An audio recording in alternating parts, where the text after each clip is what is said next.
Personal branding atau bisnis branding? Mana ya yang harus dibangun duluan? Halo semuanya, welcome to the Insight Factory. Tempat kita ngobrol tentang branding, marketing, dan gimana caranya bikin bisnis kamu impactful. Aku Hani, hari ini kita bakal menjawab satu pertanyaan yang sering banget ditanyain. Mendingan mana sih bangun personal branding atau bisnis branding duluan?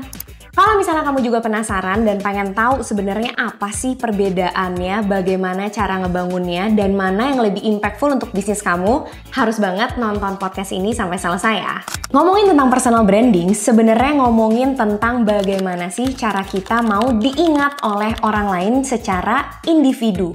Jadi, kita bisa diingat dari skill kita, pengalaman kita, karakter kita, atau value-value yang mungkin kita miliki.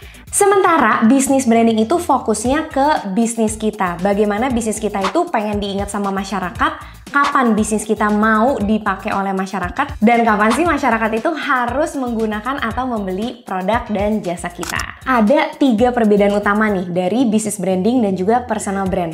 Yang pertama tadi tentang subjeknya. Kalau misalnya personal brand itu ke individunya, antara founder atau manajemennya atau karyawan yang ada di dalam perusahaan, sedangkan business branding itu fokus ke image dari produk atau jasa yang actually kita jual.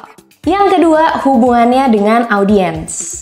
Kalau misalnya personal brand, biasanya fokusnya itu ke manusianya. Jadi memang lebih mudah untuk kita membuat kesan terkoneksi atau relevan nih sama orang yang lagi kita ajak ngobrol.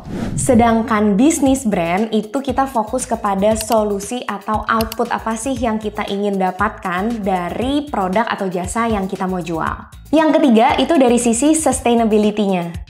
Kalau misalnya personal brand biasanya bergantung sama satu orang aja. Dan kalau misalnya orang ini nanti kemudian pergi atau udah nggak jadi bagian dari bisnis kamu, biasanya akan cukup susah tuh untuk kita mengoper personal brandingnya itu ke orang yang baru. Sedangkan kalau misalnya bisnis branding ini lebih sustainable, lebih tahan lama karena mereka akan percaya sama produknya atau sistemnya.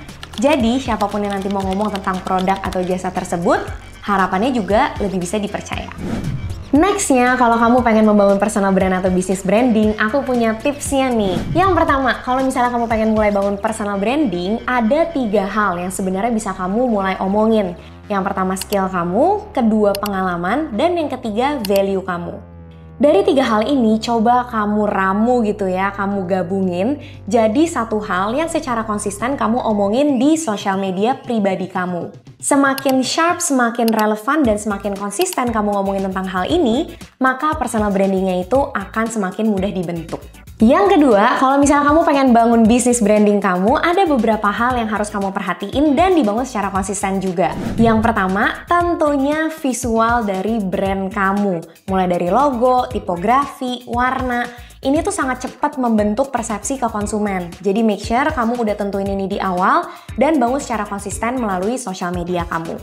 Yang kedua, bangun konsistensi dari positioning brand kamu atau apa sih yang brand kamu ingin sampaikan. Biasanya turunannya itu bentuknya tagline atau hashtag yang kemudian ada juga nih di sosial media kamu.